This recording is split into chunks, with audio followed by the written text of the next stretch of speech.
नमः श्री यतिराजाय विवेकानंदसूरये सच्चित् सुख स्वरूपाय स्वामिने तापहारिणे। नमस्कार। तिब्बत्रयीर अपार कृपाय भगिनी निवेदिता रचित अमर ग्रंथ द मास्टर एज आई स हिमेर बंगानुबाद स्वामीजीके जेरूप देखियाछि ग्रंथ पाठेर अष्टम पर्वे आपनादेर स्वागत जानाई। आमरा एई ग्रंथेर द्वितीय परिच्छेद लंडने स्वामी विवेकानंद 1896 ख्रीष्टाब्दे पाठे छिलाम। पृष्ठा संख्या 17। आमार मने आछे चरित्रई सत्यके सजीव करिया तोले। सर्वप्रकार साहाज्येर सफलता निर्भर करे प्रेमेर उपर। कोनो बाक्येर पिछने चित्तेर जतटा एकाग्रता थाके ताहाई बाक्यटिके शक्ति प्रदान करे। भारतीय एई धारणा सेई समय आमार निकट किरूप नूतन बोध हइयाछिल। स्वामीजी बलियाछिलेन एई जन्य बाइबेलेर एई उक्ति, कुमुद फुलगुलिर कथा भाबिया देखो, ताहारा केमन शतई विकास प्राप्त हय। केवल उहार सौंदर्येर जन्य नहे, परन्तु उहाते जे गभीर त्यागेर भाव प्रकाश पाइतेछे सेई जन्यई आमादिगके मुग्ध करे। इहा कि सत्य? आमार मने हইল परीक्षा द्वारा प्रश्नटिर सत्यासत्य निर्णय करा जाइते पारे एवं किछुकाल परे एई सिद्धान्ते उपनीत हইলাম जे उहा सत्यई।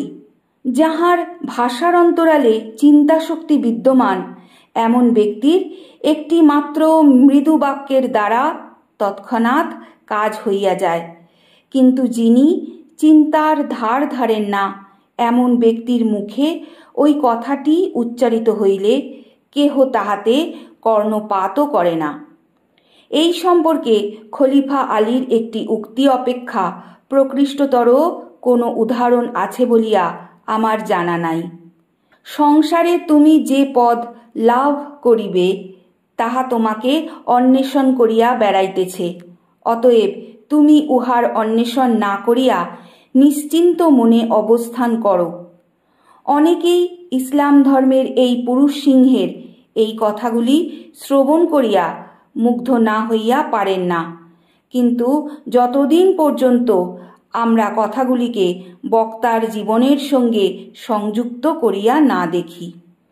যাহাকে 4 বার উত্তরাধিকার সূত্রে প্রাপ্ত খলিফার পদ হইতে বঞ্চিত করিয়া অপরকে ওই পদে অভিষিক্ত করা হইয়াছিল। যতদিন পর্যন্ত আমরা জানিতে না পারি যে কিরূপে এই ব্যক্তির সমগ্র জীবনের স্পন্দন ওই কথা কয়টির মধ্যে অনুভূত হইতেছে, ততদিন আমরা ওই সামান্য বাক্যটির মধ্যে যে অসাধারণ শক্তি নিহিত রহিয়াছে তাহার কোনো অর্থ খুঁজিয়া পাই না। আমি আরও দেখিলাম যে উক্তি শুধু শ্রোতার শ্রবণগোচর না করাইয়া যত্নপূর্বক তাহার মনের মধ্যে গাঁথিয়া দেওয়া হয় তাহাতে অধিকতর সাড়া পাওয়া যায়। আর এই সকল মনস্তত্ত্ব বিষয়ক আবিষ্কার করিতে আরম্ভ করিয়া ক্রমশ বুঝিতে পারিলাম, যদিও এ কথা বহু পূর্বেই সিদ্ধান্ত হইয়া গিয়াছে যে বিচারের দ্বারা চৈতন্য ও জড়ের মধ্যে রেখা টানিয়া সম্পূর্ণরূপে পৃথক করিয়া ফেলা অসম্ভব, তথাপি ইহাই যুক্তিযুক্ত বোধ হয়। এই দুইটির মধ্যে অদ্বিতীয় সত্তার যে দিকটা আমরা জড় বলি তাহা চৈতন্য বলিয়া যাহাকে অভিহিত করি তাহারই পরিণামস্বরূপ, কিন্তু কোনো ক্রমেই উহার বিপরীত নহে। ইচ্ছাশক্তি নয়, পরন্তু শরীরকেই জীবত্বের একটি গৌণ ফলমাত্র বলিয়া বিবেচনা করিতে হইবে। ইহা হইতে দেহাতিরিক্ত উচ্চতর এক চৈতন্যের ধারণা আসিল, যাহা জড়ের অধীন না হইয়া বরং জড়কে পরিচালিত করে। সুতরাং শরীর যেমন জীর্ণ ত্বক পরিত্যাগ করে, সেইরূপ উহা জীর্ণ বস্ত্র পরিত্যাগ করিয়া নূতন বস্ত্র গ্রহণ করিতে পারে। অর্থাৎ এই পরিচিত শরীরকেই পরিত্যাগ করিতে পারে। অবশেষে আমি দেখিতে পাইলাম আমার নিজের মনই শরীর আসে ও যায় স্বামীজির অমরত্ব জ্ঞাপক এই মহান উক্তির প্রতিধ্বনি করিতেছে। কিন্তু চিন্তার এই পরিণতি ধীরে ধীরে সংসাধিত হইয়াছিল এবং পূর্ণতা লাভ করিতে অনেক মাস লাগিয়াছিল। ইতোমধ্যে যখন আমি পশ্চাতে ফিরিয়া এই সময়ের প্রতি দৃষ্টিপাত করি, তখন অনুভব করি যে স্বামীজির ক্লাসগুলিতে আমরা যে জ্ঞান লাভ করিয়াছিলাম তাহা প্রকৃতপক্ষে তর্কযুক্তিমূলক ব্যাখ্যা নয়, বরং বলা যায় নূতন ও উচ্চ ভাবময় এক জীবন লাভ, অথবা ভারতে যাহাকে দর্শন বা প্রত্যক্ষানুভূতি বলিয়া অভিহিত করা হয় তাহাই।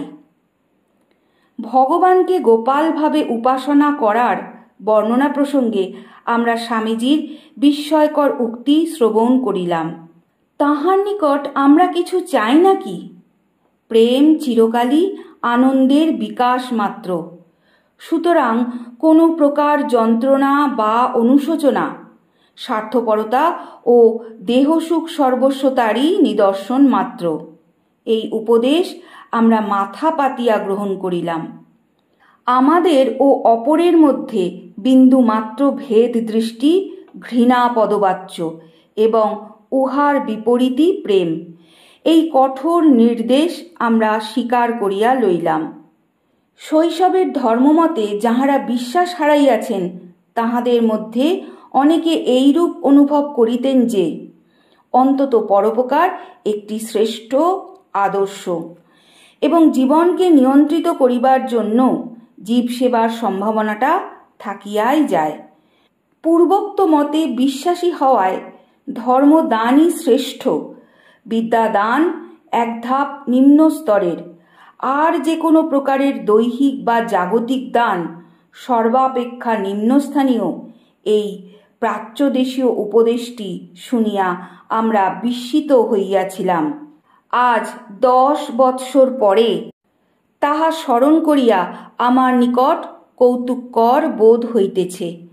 ব্যাধি ও দারিদ্র পীড়িতের প্রতি আমাদের যে উদ্বেলিত দয়া, এইভাবে তাহার স্থান নির্দেশ করা, এই তত্ত্ব হৃদয়ঙ্গম করিতে আমার বহু বৎসর লাগিয়াছে। কিন্তু এখন আমি জানি যে উচ্চতর দানের পশ্চাতে নিম্নতর দানটি আপনা হইতেই আসিয়া থাকে। অনুরূপভাবে বিশুদ্ধ বায়ু আবশ্যক এবং আশেপাশের বসতিসমূহ যেন স্বাস্থ্যের অনুকূল হয়, এই নীতির প্রতি পাশ্চাত্য দেশে যে অত্যধিক আগ্রহ প্রকাশ, যেন ওইগুলি সাধুত্বের লক্ষণ, তাহার বিরুদ্ধে আমরা কঠোর শিক্ষা পাইলাম।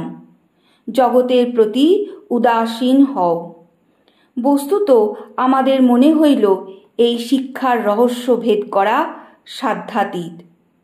আপাতত অসংলগ্ন বোধ হইবে জানিয়াও স্বামীজি যখন সদর্পে বলিলেন, ঋষিরা দৃশ্য উপভোগ করিবার জন্যই পর্বত শিখরে বাস করিতেন, এবং যখন তিনি শ্রোতৃবর্গকে পূজার ঘরে পুষ্পাদি রাখিতে ও ধূপ ধুনা দিতে বলিলেন, আহার ও শরীর বিষয়ে শুদ্ধি ও পরিচ্ছন্নতা সম্পর্কে বিশেষ যত্ন লইতে উপদেশ দিলেন, তখন এই ধর্ম সম্বন্ধীয় দুই বিপরীত ভাবকে কি রূপে সংযুক্ত করিব তাহা বুঝিতে পারিলাম না।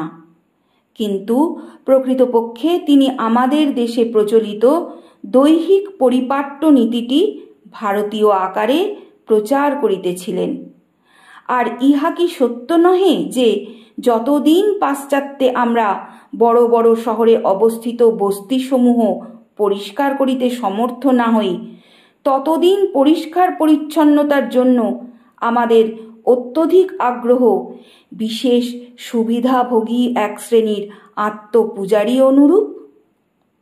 আজ পাঠের এখানেই বিশ্রাম। ওং পরতত্ত্বে সদা লীনো রামকৃষ্ণ সমাজ্ঞয়া ইয়ো ধর্ম স্থাপনরতো বীরেশং তং নমাম্যহম।